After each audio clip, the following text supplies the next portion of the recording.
I feel okay. I feel better every day, better and better. And today that was great. I didn't lose so much time.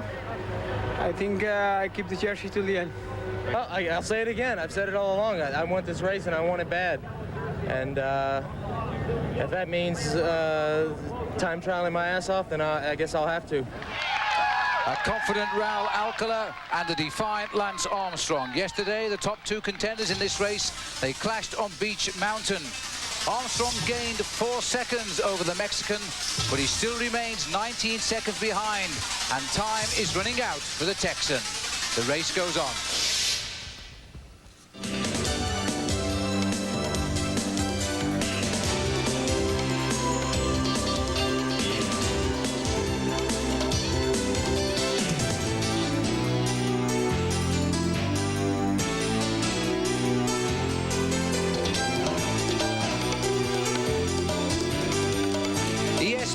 The Total Sports Network presents the 1993 Tour DuPont, America's premier cycling event.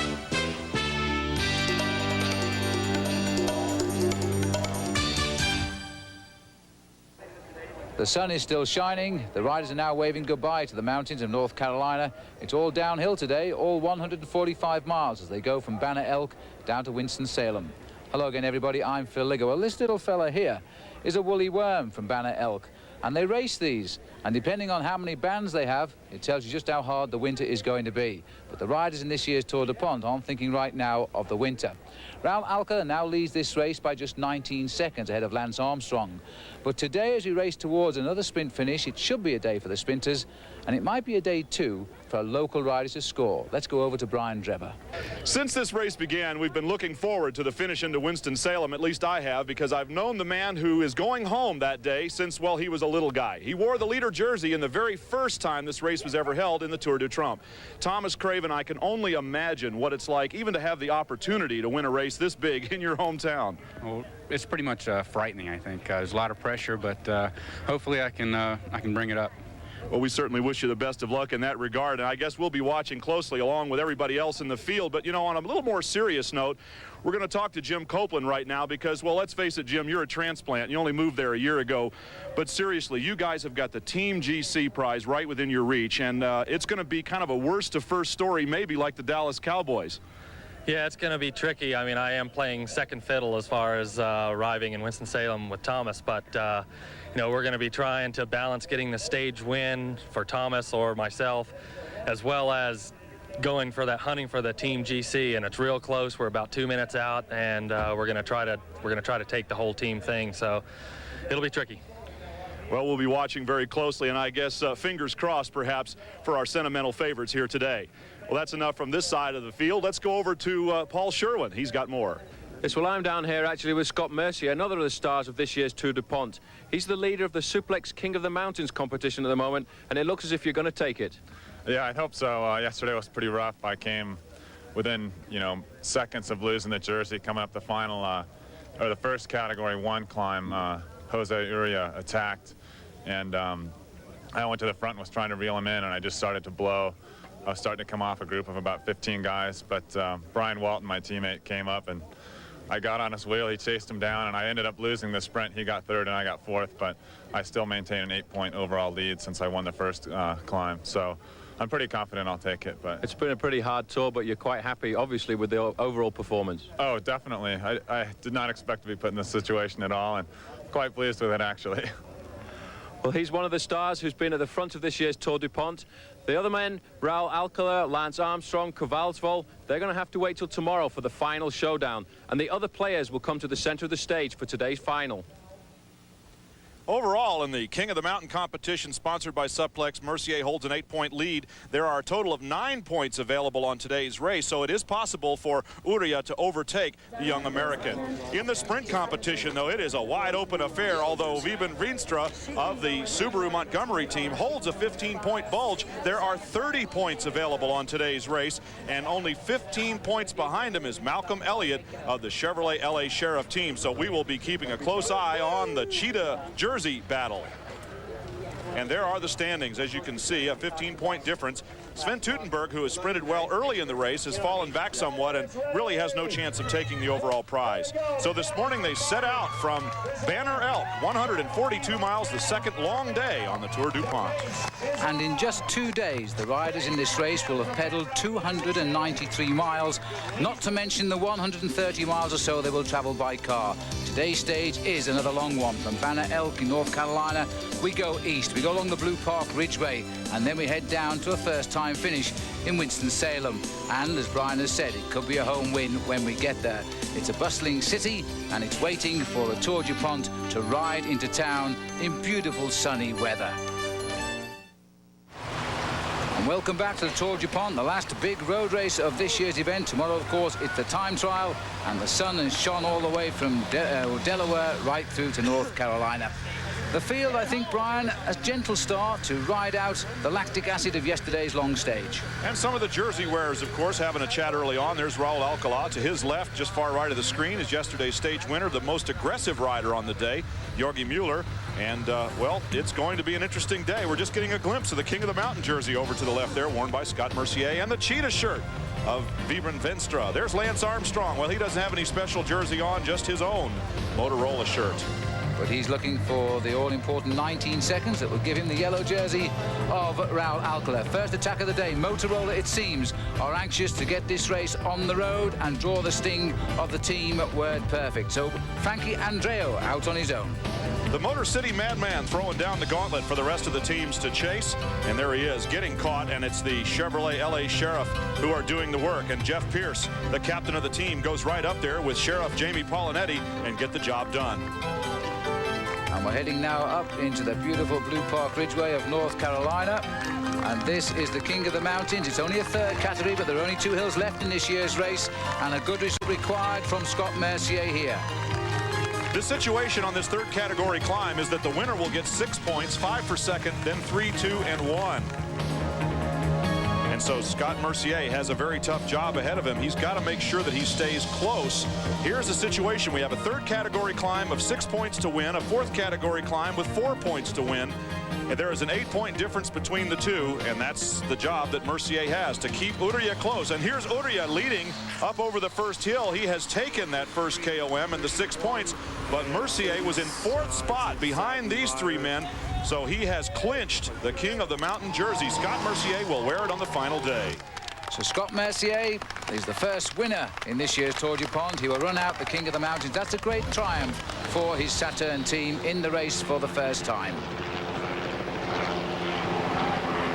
On the long descent, the riders cruising in this early part of the race. It's about 20 miles an hour, and they'll continue while we take a look back.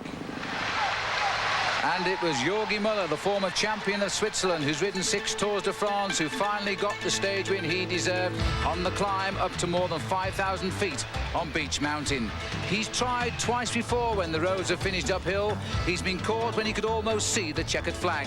Scott Mercier, too, was having a great day out, Brian. Well, he chalked up a bunch of more points right there, and that put him way out in front of Uria. But we have to give credit where credit is due. The young man from the Klaas team, who is riding in 2nd spot in that King of the Mountain, Uria, is doing a great job. But here's the finish going up to Beech Mountain, and Lance Armstrong, he is young, he is full of vinegar, and he attacked 3 times on the climb, leaving the gap to be closed by the yellow jersey, Raul Alcala himself. It was on this climb, really, when the Subaru Montgomery rider, Atle Volzol, second for the past 3 years, had to gain time over the 2 riders, Alcala and Armstrong, not to mention Jorg Mueller here. In fact, Volzol was dropped by these 2 riders as they approached the line. Alcala was the first man to counter the attack of Armstrong. He wasn't concerned about the whereabouts of Jorg Mueller because at this moment in the race, overall, it didn't worry him. Alcala has gained back the time or the distance that Lance Armstrong threw at him. And then on the final little flat, which Lance Armstrong knew very well because he had come here 2 weeks ago, a week before the start of the race, rode the whole course and knew that the top flattened out a little bit. So as Jorg Mueller, Yogi they call him, gets the stage win, Lance Armstrong attacks Alcala again, gets 2 seconds in time on the road, plus a difference of 2 seconds in the bonus. That's the 4 seconds that he gained, leaving him 19 seconds back for today instead of 23 as it was a day ago.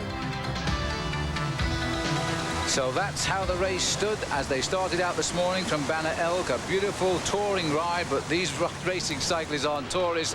They're really in to win the big money. A chain off here, and there's been a lot of chain off. This is Ron Kiefel, in fact, from Coors Light.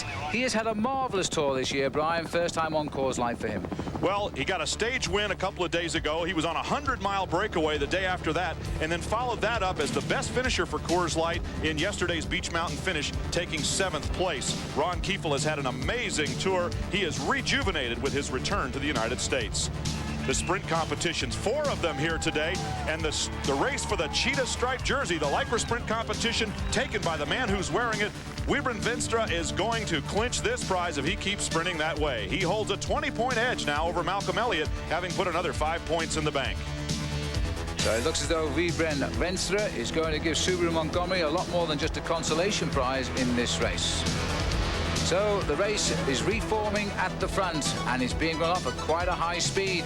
But there's still the decision to make who will win the stage when we get down to Winston-Salem. We'll take a short break. Don't go away. Up at 7 Eastern, Barkley and the Suns get burned in Texas. Jordan goes to his left because he has to. Horsepower from the Preakness, horsepower from Indy as AJ says goodbye on Sports Center at 7 Eastern. And we're back with the Tour DuPont battling out the final miles of the road race in North Carolina. And it's been all action since the first hour of the race has passed by. Scott Mercier confirmed as the winner of the King of the Mountains. That's one winner from the United States today. And Wiebren Venstra still trying to hang out to win also for an American team the sprint competition. Little breakaway going. These breakaways have been going all of the time. Even Alcala has been trying to mix it with the leaders. Well, he's been chasing all day, too, because a lot of his word-perfect teammates are pretty tired at this point. Naturally, he's been keeping a close eye on that man, Atle Valsvoll, and Raul Alcala, very active and actually looking a lot better today than he did yesterday. I would have said on yesterday's stage that he didn't look so good at all. The Motorola riders up front, of course, defending Lance Armstrong, and really a good shot right there because here's Steve Bauer, and look, well, you just couldn't get quite a look at it, that funny 62-degree seat angle bike that he rides, but what you can see is Team Motorola all over the front right now, reeling in riders who have escaped temporarily off the front. The Belgians have been very active throughout this race. So the little group, Alcala going clear with Subaru and Montgomery's Atle Valsvoll policing one another. They've all come back together. The pressure has gone off. But they're really trying now to chase down for the first big prize today. Oh, look at this. Well, the marshals, and they've done a great job over these last 11 days. Hats off to them. And they have more fun than just about anybody else.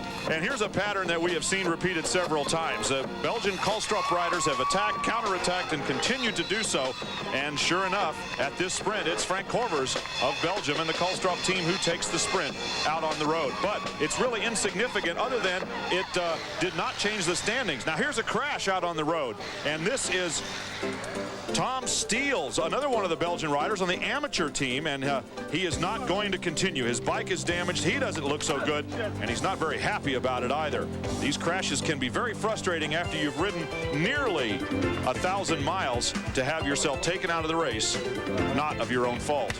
Well, that's very sad because he's a day away from finishing. He's a young amateur rider. I can imagine his frustration as well. But I think he's hurt his collarbone, and he will have to retire from the race. That is an awful shame. Well, he climbs into the team car, consoled there by one of the soigneurs who have picked him up on the road. And meanwhile, out in front, number 52, Frank Corvers, after the sprint that he had just won, the Lycra sprint competition line, he looks content enough now to be reeled in by the bunch. Coors Light rolling along on the front, but his teammates go after it again. As soon as Corvers is caught, the rest are coming in.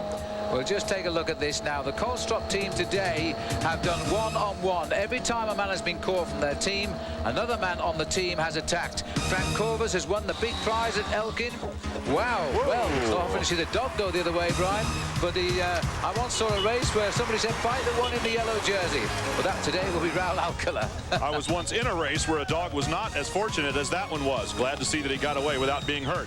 Another Belgian attack and a counter by Roy Nickman, the nose gunner for Team Coors Light. light. He's the guy that rides on the front, and anything that goes, you're likely to see Roy Nickman chasing it down. But this time it looks like Nickman has decided to say, okay, fine. Now I'm not just going to chase this one down. I'm going to make it work. Roy Nickman punches in, goes to work, and asks for some help there from Nico Ekut.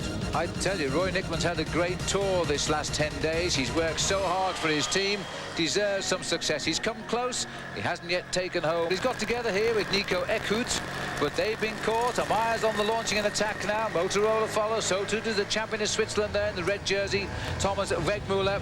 Everybody, it seems, sense that they can have a win today down at Winston-Salem. Oh, look at this shunt to the back. Here's a spill, and Scott Mercier, the king of the mountain, is down. It's a good thing he's already clinched that competition there, because this could be a big problem for him if there were climbs yet to come. You see Mercier and a number of other riders having their problems, but it looks like they're going to get it back. He's down. Chris Shear, very quick to make sure that his team leader wasn't injured there on the same Saturn team. They're all up and riding, and the leader on the road is trying to get to Winston-Salem first.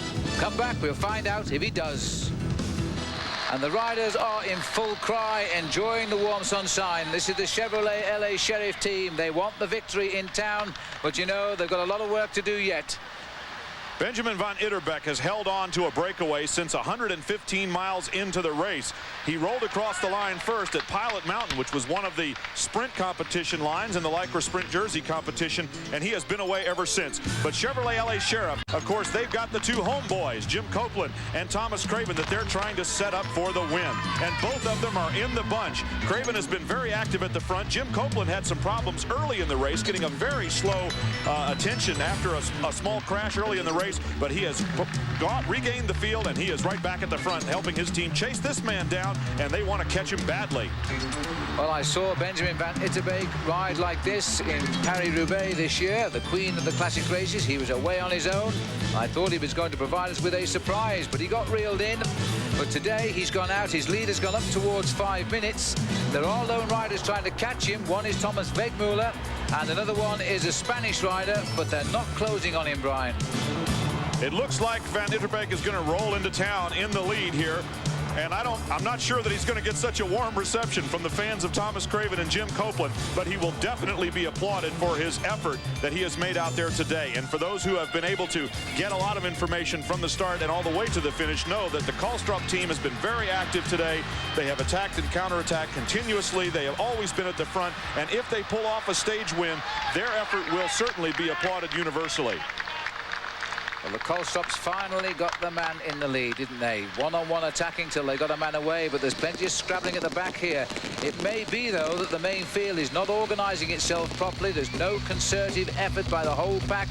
They want to break away alone. If they're going to do that, this rider will hold his lead, even if it is down now to just 2 minutes and 8 seconds. His biggest lead had been over 4 minutes, so they're definitely bringing him back. But the question is, will the line come too soon for the pack and just soon enough for Benjamin von Itterbeck? It's going to be another exciting finish here. This one looks good as they roll into the town of Winston-Salem. Page 10, only one more to go after this. A lot on the line, even here today. And while this breakaway stays away, of course, people like Raul Alcala, Lance Armstrong, Atle Volkswagen will not change their positions overall. It's the sprinters who are now trying to hunt down the one lone. Ron Kieflet appeared there at the front of the main bunch, driving it on. And again, if Van Itterbeck can stay away, his lead is coming down all the time, but so the line is coming so much closer to him as well.